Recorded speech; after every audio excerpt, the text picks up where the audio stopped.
Here's the question. What happens when a CEO of a massive company gets recruited by intelligence agencies and he doesn't really understand what the end goal of the assignment is, but he later finds out that he's being recruited in essence to subvert or take down the current sitting president of the United States? Well, that's happened, and that CEO is coming out and he's telling all. And we're going to be sharing that with you. Now, before I introduce our guest to you here in a moment, don't forget, you can always stay in touch with what's happening in the news. EncounterNews.com has all kinds of amazing information. And make sure you sign up for Israel, guys. Israel is coming up. We're going to be joined by Troy Brewer, Joseph Z, starting in November. And you get early bird pricing right now. So you go to faithandflametours.com, faithandflametours.com. To get all the information about that trip. Do it before the price jumps at the 1st of May. And let's all go together. The trip's going to fill up fast. So we're so excited to have our guest with us. He's a tremendous man of God, a filmmaker who has made this amazing docuseries called The Enemy Within. And he's going to talk to us a little bit about what is being uncovered. Would you welcome with us Matthew Thayer? What's up, Matt? Hey, buddy, how are you? Good, man. It's good to see you. So I saw the trailer for this, and I don't know if the music is copywritten or what in this trailer, but it's outstanding. No, we licensed it. Yeah, so it's 100% licensed. Yeah, okay, awesome. So in a moment, Evan, we might play a little bit of that here in a second. Let's do it. But give us kind of the premise of this. This is one of the best made documentaries I've seen, and the information is shocking. Shocking. So tell us kind of the premise of this. So the premises of it is the man named Patrick Byrne, who started Overstock.com. And actually his father was the CEO that was instrumental in turning Geico around back in the 70s.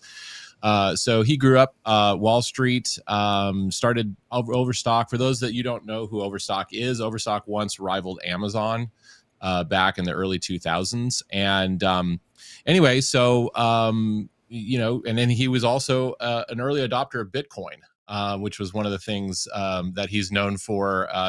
Overstock was the first company, large multi-billion-dollar company, to accept Bitcoin as payments. So he was kind of like this crypto guy. And then all of a sudden in 2019, he just abruptly resigns from Overstock and goes on Fox News and says, I've been a part of domestic political espionage, and I've been dating this woman named Maria Butina, who had been incarcerated by the FBI for connections with Russia and the Russia collusion stuff. And he's like, I dated her at the behest of the FBI. And he kind of came out and he sold all of his stock, and then he skipped the country. So this is his story. Wow.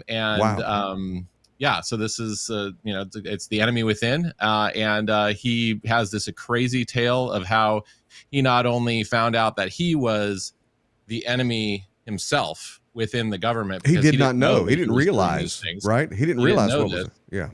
Yeah, it was all compartmentalized, but then also he actually flipped it around on them and became the enemy within the enemy. Wow. Okay, Evan, do you have a little piece of this so we can show just a little piece of this trailer? Let me cut this over here. I want people to see this because the quality is outstanding, and then we're going to dive deeper into this story because I know people have a lot of questions. By the way, guys, if you have questions while you're watching this, put 4 question marks before your comment so Evan can see that, and we'll get to that, and we'll be able to ask those questions and hopefully answer them for you. But this is shocking when we think about what happened from 2016, 2020, beyond. The cover is being taken off. Let's take a look at this. My name is Patrick Byrne, domestic extremist threat number 1. Or not. Perhaps I'm just somebody who's willing to say can y'all hear that? The There we go. emperor has Perfect. no clothes. You can decide for yourself. Patrick Byrne. They're following everything that you've been working on. Yes, sir. Understood. You may know of me as the CEO of this $2 billion e-commerce company, but really, I have this other life. You have an unusual relationship with the United States government? Sir, why are you bringing this up? The FBI needed me to set up a bribe. We can't have agents running around creating crimes. You know, it would violate too many rules for us to do it, but if you're willing to go do it, we'll look the other way. Hello, my name is Maria Butina. Then I would make it happen. Instead of being happy, they say, Just let it play, all right? what? Let it play. Now, I know this may look like the deep throat scene from All the President's Men, but where do you think that stuff comes from? These things happen. What you think you know. I was encouraged to have a relationship, What you think you are. and it's heated up. I'm going to meet the Trumps. As I was starting to realize the feds were using Maria to smudge up the Republican Party, and they were using me to use Maria. And this truth is going to be so explosive. Erase every moment from your memory. So it gets even more intense. So I want to go in detail now. I want you to kind of walk us through this whole story, because this is stunning. And then as you watch this, you got to wonder, how often does this happen? How many people are there embedded like this? We'll get to that here in a moment. So now take us to the beginning. You have the CEO who's approached by the intelligence agency. Was it the FBI? Yeah, it was the FBI. And as a young man, he had been recruited, and we go into this in a little bit in the documentary as well, but he'd been recruited by a retiring, the Joint Chief of Staff for Reagan, to go over and do some, exploratory work on how to create peaceful relations with Vietnam back in the late 80s and early 90s. And so, that was kind of his first foray. And he came back with a report, and they actually implemented 9 out of the 10 things that he suggested. And that led to, basically peaceful relations being reestablished back in 95 with Vietnam. And so that was kind of his first foray. And then I don't know everything that he's been involved with, but apparently he was involved with the FBI in an investigation that had to deal with an NBA star back in the early 2000s. And then kind of based on that, he was then asked to, do some undercover stuff. Well, actually, he was also friends with Soleimani, and we went into that too. It's like, and people would ask him. He asked one of the guys at the National Security Council at one point, like, why do you keep asking me to do these things? Are you guys this hard up? And he's like, before certain people talk, it's best if other kinds of people talk, and you're one of those other kinds of people. And so he would help kind of facilitate, these back channels that facilitate, but he was always about like peaceful relations. Like he was always, like, I want to create peaceful relations within countries. That's one of the things that we talk about in the documentary as well, is that even his interactions with supposedly this Russian agent were, established based on that, there's a lot of people in Russia that want to have peaceful relations with America. And so, it's always been about peace. But so then when the FBI asked him to do, some of this other work, he didn't really think, he just think he was working for the good guys. And then all of a sudden, as he got deeper into it, he started realizing, wait a minute, this is pretty sketch. So what was it that was pretty sketch? What was it that he was doing at the time, and what were they actually doing that he realized, I've got to get out of this? Well, so, again, absolutely anybody that wants to watch the movie, it's actually on Amazon Prime. So you can go to Amazon Prime. We got it on Amazon Prime. Nice. And you can just buy the series for, it's like $12 or $13. And it's 3 episodes. And the only warning that I give you is don't start watching it at 11 o'clock at night, because you won't stop watching it until 2:30 in the morning. So, but I've had so many people on comments going like, thanks, man. Like I'm in the middle of the night now. But anyway, what the thing that really kind of sparked him was when he met Maria, and this was kind of a happenstance thing. Like it wasn't something, it was by chance. I think it was actually divine providence, being a Christian. Like I'm watching this guy's story, and I'm like, oh, God was totally setting all of this up. But the thing that kind of started sparking him was that when he has this security clearance, because the security clearance was given to him for, so he could get these briefings and things like that, so they could go and do these things. And so that comes with a certain amount of requirements. And so when he meets this Russian girl that comes up to him at a libertarian conference and says, hey, I have a message from Russia, right? Well, he's got to report that. So he reports it to the FBI, and then the FBI kind of was like, oh, well, okay, and wasn't really all that interested. And he's like, wait a minute, like he actually relayed to me some stories behind the scenes of how he had relationships with other foreign girls at one point and like didn't tell the FBI, and the FBI got like super in his grill about it. So he was like, why aren't you guys concerned about this? Like, she has like all these connections and like what? And he keeps like, and then she's like, oh, come over to Moscow. We want to introduce you to some of these people in the Russian central bank and, talk about Bitcoin and all this stuff. And he keeps reporting it to the FBI, and the FBI is like, well, I don't know. Do you want to go to Moscow? Like he wasn't getting any kind of definitive answers. And then when they kind of told him like, oh no, you just need to break it off. She's just a student, kind of a thing. And then, but we really have this other thing that we want you to do, which actually ended up being him setting up a bribe for the other presidential candidate in 2016. Wait, what was this? What was this? What did this entail? You can't just pass over that. Well, so that was the thing that kind of caused him to start going, wait a minute. Wait, I think something's up. And so he actually... So the intelligence agencies are setting him up to help leverage a bribe against the other contender for the 2016. Let me back this up a little bit. So, okay, in 2016, you had two things going on. It seemed like, according to his story, based on, I'm sure there was other things, but according to his information, these two things going on.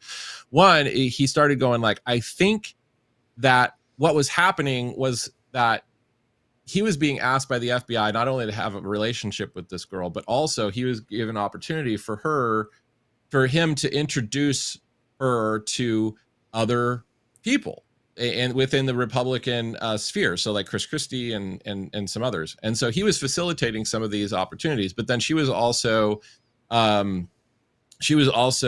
through other means connecting with other known Republican quantities, in Washington, as she's a student there.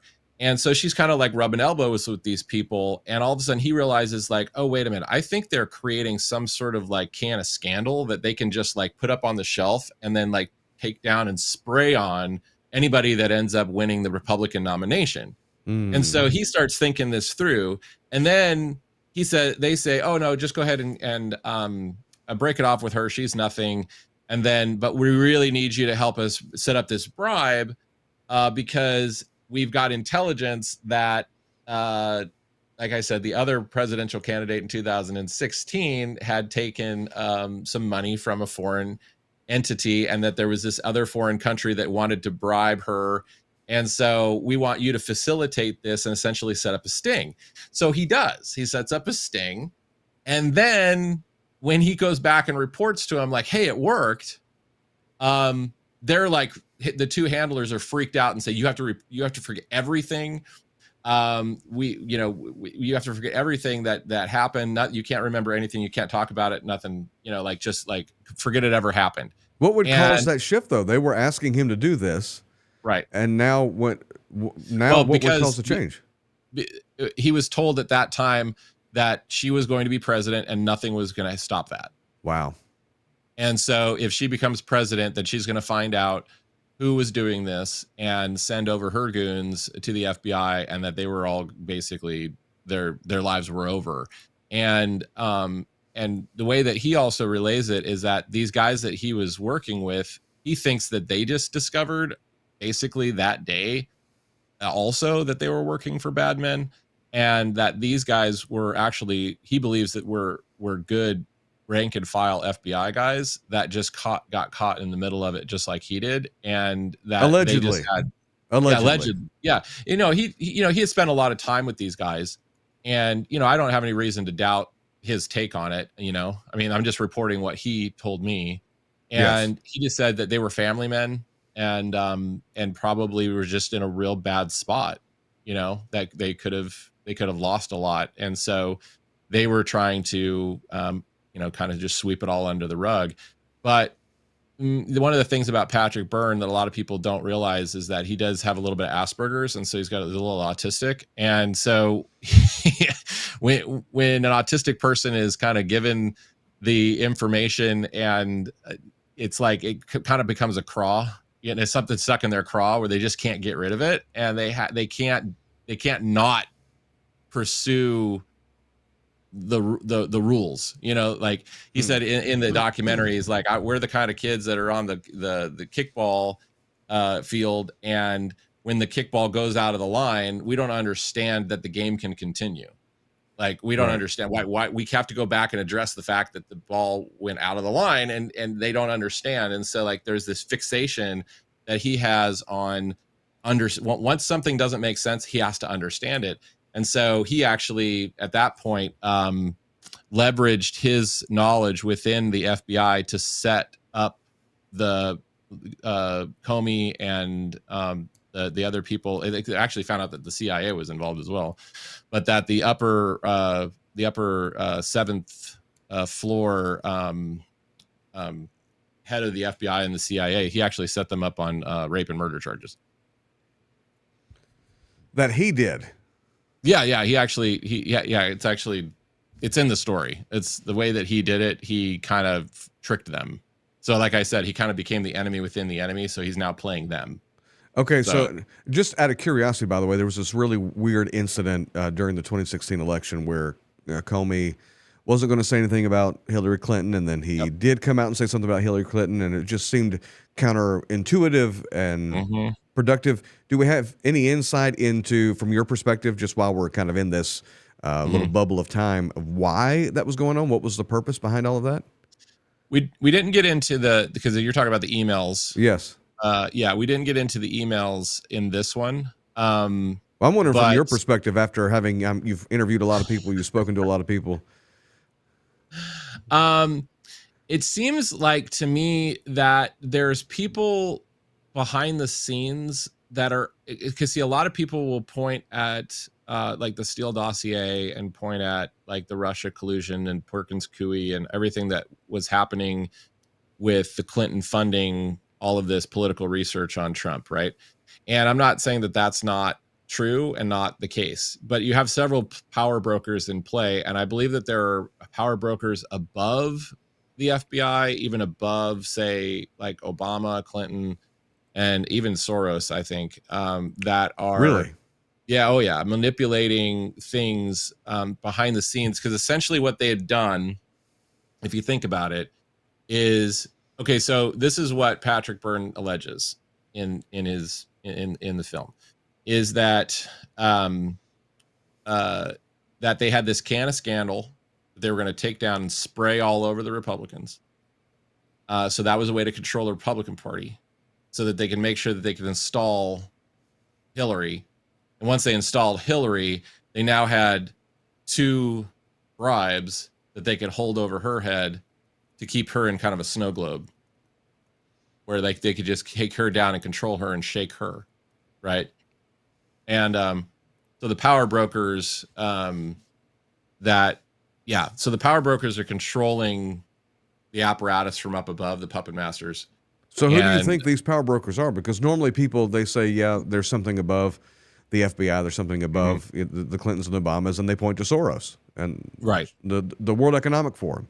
You're saying there's something even above that, or more powerful than that? Well, see, that's the thing. That's where you just kind of start getting speculative, because it's like seeing the shadow of something, and you know something's there, but you can't quite define it. But I don't think that's unprecedented, because, you know, I've been doing some deep dives into like our history and stuff. And, you know, the Mercantilian families and the Venetian bank families and the Swiss banks and stuff like that were controlling even stuff in the late 1600s and early 1700s. So it seems to be, you know, kind of tied to these players that kind of look at the world like a risk game board, you know, and you know, we're playing a game here, and so, you know, the fight has been, you know, liberty versus, you know, feudalism, really. I mean, it's like, you know, so these people look at people like chattel, and they kind of feel like they can move things around and wipe out entire populations or change currencies and all that kind of stuff. So that kind of stuff's been happening for centuries. And so I would imagine that we're dealing with some sort of modern form of that. So like any good spy thriller, whether it be 007 or Mission Impossible, it's not the billionaire, it's the bank or the organization that uses the billionaire kind of as a puppet to push their agenda forward. So this CEO, he sees all this going on. He sees the FBI allegedly using this student from Russia with ties to nefarious things, intentionally trying to insert her in relationship to a lot of Republicans. Yep. But what else did he see concerning the election? Was there something even deeper? So it's all about the elections from his standpoint. It's all about like it's because he gets into we don't get into it a lot of this in this documentary, but he's really big on the election fraud and the machines being tampered with and things like that. Oh, wow. In 2020. So we got into a little bit of that, but he's the claim that the statement that he makes is it's all about elections, because if you can control the people that, if you control how the people view the world, by creating these false narratives, right? So if I can convince you that this woman who really was just a Russian grad student, is actually a spy, and I can put her on CNN and, show her, and she was a gun advocate in Russia. And I've actually talked to her on the phone, and she's a lovely woman. And I think that she was totally characterized. Basically, what? Mischaracterized. Yeah, sorry, mischaracterized. But she was a gun advocate and had done a bunch of photo shoots with leather pants and holding these big guns and stuff like that. But she was like Hollywood's perfect, like Red Sparrow, kind of Russian agent, kind of spy looking thing. And there's really no evidence to prove that she is that. And even in our own government, she was only ever convicted. Well, she wasn't ever convicted. She pled guilty to being a unregistered foreign agent. Well, half of Washington, D.C. is an unregistered foreign agent. So it's kind of a ridiculous, claim or charge. And they never had anything else that they could pin on her. So, and as much as they dug around and much as it would have been great for them to if they had something, they definitely would have pinned it on her, because they wanted to take Trump down and they were trying to make some sort of connection there.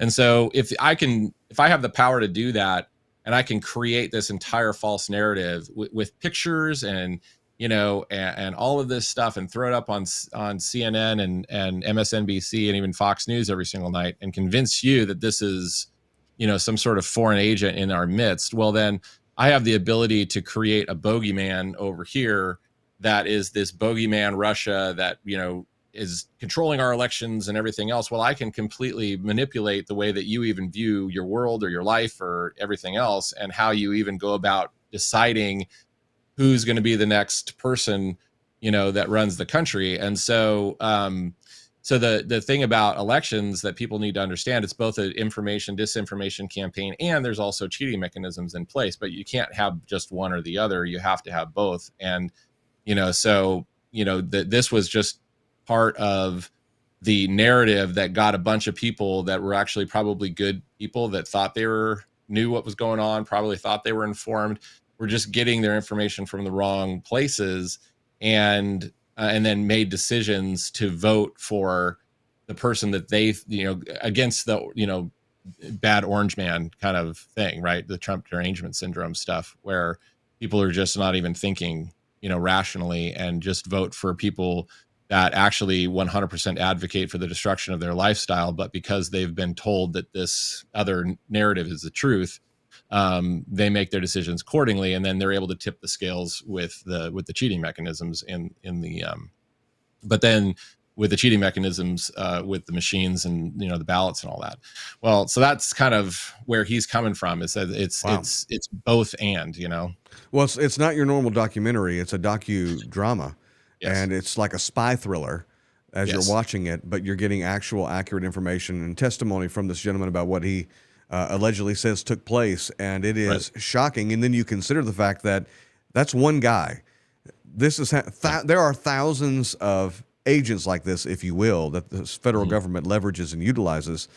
And the amazing actors, by the way, and actresses that you got for this. How in the world did you get the quality of actors? And I've never seen a Christian filmmaker come away with this kind of quality, honestly. Well, thank you. Well, I think part of it is because, while I am a Christian, I don't consider myself a Christian filmmaker. I'm a filmmaker that's a Christian. Yeah. And I think that that's something that I would encourage anybody who's out there who considers themselves a Christian filmmaker to think about that difference, because, I can create as a Christian who's a filmmaker, I can create a political docudrama that is entertaining and fun, but has these underpinnings of truth and even redemption and forgiveness. But nobody's going to pigeonhole it into the faith and family section, at Mardell's. You know what I mean? It's like it's, and that's how we actually infiltrate the system. Because with the problem right now, the wonderful thing right now is that because of Sound of Freedom, like all of a sudden, Hollywood, I know for a fact, because I was just down in LA and having conversations about this, is that Hollywood is looking for faith and family stuff right now. Like they really want value-based stuff. And I'm like, well, what happens when that's not the in thing anymore? You know what I mean? It's like, what happens when that's not the in thing? Well, we can't pigeonhole ourselves into that place. We need to actually be able to tell, Westerns and war dramas and historical pieces and sci-fi and do all of the great stuff that people want to watch, but just infuse it with the kingdom values, right? I mean, that's how we should be, infiltrating society. So anyway, so that's a little bit of a soapbox, but we put out a casting call. I had a great casting director that I've known for a while, and she did a fantastic job. We put out this casting call. These were all non-union actors. Like we had 3,000 submissions. Wow. Which was crazy considering the content, but a couple of them actually had some conflicts in their schedule. Like they had another show that they were going to be on. And one of them came to me and was just like, please, like work with my schedule. I really want to be on this. Like, this is super important. I really feel like this is an important thing that we're doing. And then the guy who played, Patrick, I think he's just a hidden gem. I think he's been around a while in Hollywood and has worked on some bigger projects, but more as stand-ins or background extras and stuff like that. But he was just, a total pro, and really had a lot of fun working with him, bringing that character to life. Because Patrick, as the interview kind of comes off, and he's got that Asperger's, kind of autistic, side of him, which is very analytical, kind of very cold, very calculating, not a lot of emotion, and sometimes the emotion comes out in kind of surprising places. So it's just a little bit off. And so we were able to like bring another layer to him through the actor, where it's almost as if like, this is how Patrick kind of sees himself, is a little bit cooler, a little bit, kind of this, this spy. And so we were able to play with some stuff there, but yeah, no, I'm really proud of the entire team. I feel like that's the thing as a director. It's like you take a lot of credit for stuff that other artists bring to the table. And really, I just feel like I'm the kind of the father on set that's just like trying to draw the best out of everybody. And I just had an amazing team, from the cinematographer to the editing to the actors to the set design. Like everybody just kind of came together and was really passionate about it. Well, it's thrilling. It's kind of, you're on the edge of your seat while you're watching it, and people can find it on Amazon. What do you hope they get from it? What do you want people to take away from this? Well, I'm just really big on setting up the next generation for, like, how do we not let this happen? How do we not let this kind of thing, these kind of people infiltrate into our government? And I feel like, I think especially Christians, I feel like we've fallen asleep at the wheel. And, the more research that I've done in our past, there was a lot of amazing Christian people that founded our country and gave us the best foundation they possibly could to ward off these types of attacks and set us up for as much success as they could. And I feel like we've been lulled to sleep by convenience, by shiny objects and sports and guns and butter and all this stuff that dictators have used to control people for years. And I feel like we've been sold a bill of goods. And I think that what I love about this story is that it really cracks that open and says, look, like even the stuff you're watching on TV and the stuff that you're watching on the news that is claims to be the news is literally just as fabricated as a reality TV show. Yeah. And we have to watch that. That's not being cynical, that's being wise. And thank God, we're starting to see, podcasts like this and podcasts, like, Joe Rogan and, these other people that are actually creating this, amazing alternative news kind of ecosystem now that's helping to challenge the legacy media, because the legacy media has been taken over and controlled. And if we didn't have the podcast that we have now, I don't know if Trump would have even won against Kamala. I think if they had actually had, the control that they had over legacy media, and been able to silence all the podcasters' voices, I don't think we would have stood a chance. But because these types of stories are getting out, these types of things are getting out, it's not just about thrilling people and keeping them in their chair and hoping they watch something and have a good time. It's like, I want them to walk away with going like, oh, wow, how do we keep this kind of thing from happening? How do we keep from having the types of people that would use, our domestic intelligence services, the things that are that are there to keep us safe as American citizens, that they would actually weaponize that system against us? How do we keep that from happening again? We need to ask those kinds of questions, and we need to shore up we just can't take it for granted anymore. We've got to shore it up. And thankfully, thankfully, President Trump seems to be putting the right type of people in those places, and hopefully we're going to see some long-lasting change for our children's sake. For our children's sake. Speaking of asking the right questions, we got folks asking questions. Yeah. You stirred up a conversation here online. Well, good. So, Evan, what are they asking here? Yeah, first question from Priscilla. She said, seeing and learning everything you have while making this film, what advice would you give to the American church and her leaders about countering the kingdom of darkness besides prayer? That's a good question. That's a really good question. Well, yes. So glad you put that. You named that the first thing. First thing, absolutely 100% prayer, because watching this, hearing Patrick's story as a Christian, like I said, I couldn't help but see divine providence. He just happens to be at this thing, and he just happens to be here, and he's almost like the Forrest Gump of intelligence. He's just like in these, and only God can do that. So I feel like God is definitely working behind the scenes. So he's doing his job, and I believe that's because of prayer, right? But I think that it's just like we need to realize that God does have an ideal for a society. I believe our forefathers believed that. I was doing some research, like I said, on the Massachusetts Bay Colony, the original charter of that.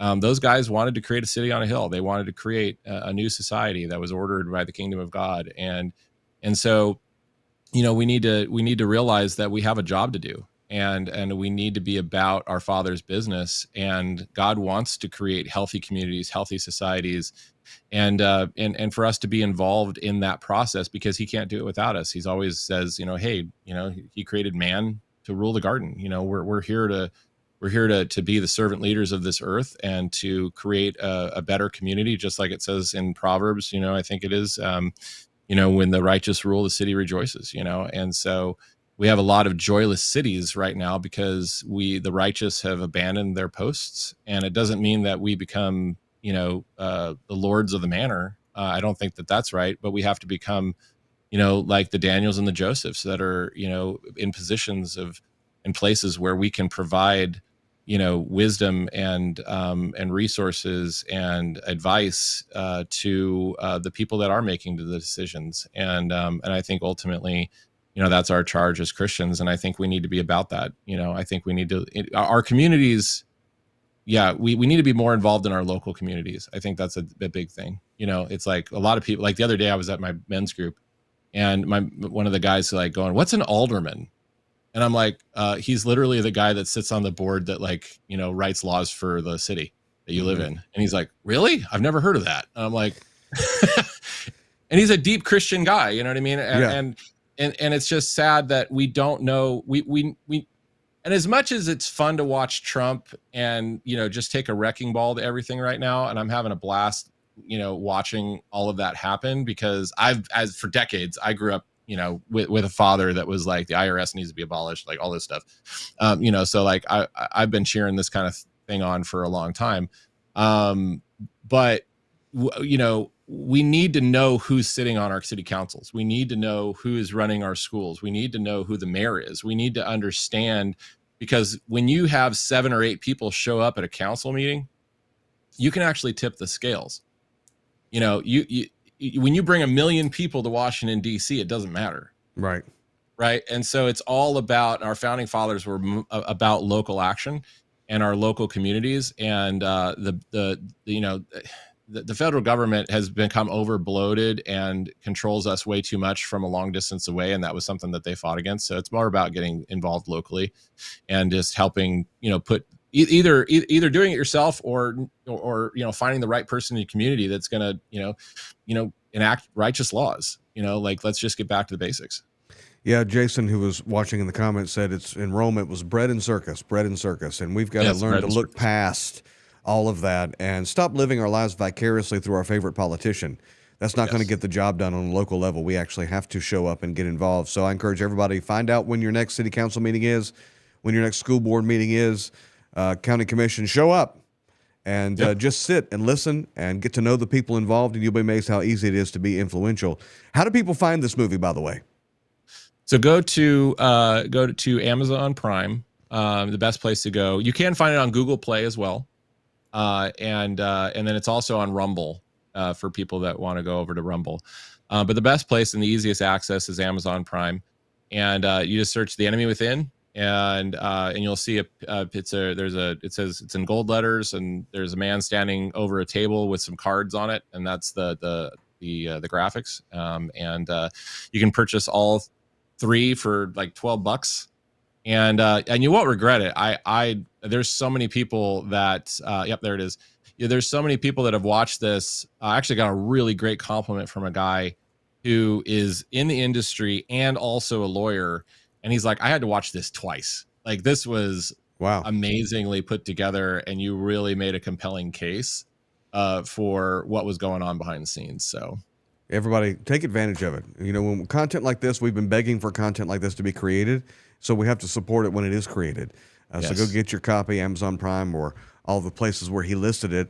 Also, guys, one of the best ways to bring blessing to our nation is to get informed in all areas concerning the nation of Israel, which is why you got to go there. A lot of people commenting about the nation of Israel, never actually been there. I want you to go with me. So I'm going to be going with Joseph Z. Troy Brewer. We're going November. And right now you get early bird pricing. So you're going to save hundreds of dollars if you go sign up now, faithandflametours.com, faithandflametours.com. Register May 1st. The prices jump. So you need to go do that right now. I can't thank my guests enough for being with us. Brother Thayer, thank you.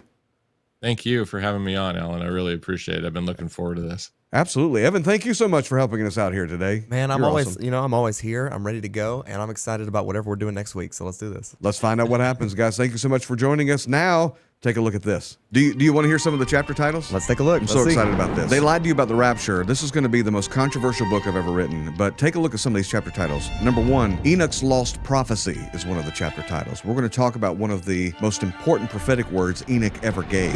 Plus, here's one, The Secret of the Sevens. What is the Great Tribulation, the actual purpose and intention behind it? The Philadelphia Experiment, where a destroyer, a ship, disappeared and supposedly reappeared. But what does that have to do with location. the rapture? You're going to find out. Problems with post-tribulation. More questions about the rapture. Did Darby invent it? What about the last trump? Are there 2 second comings? What is the first resurrection? Is the rapture in Matthew 24? Will the world get better or worse? And tons more. I'm so excited about this book. Everybody needs to get their copy.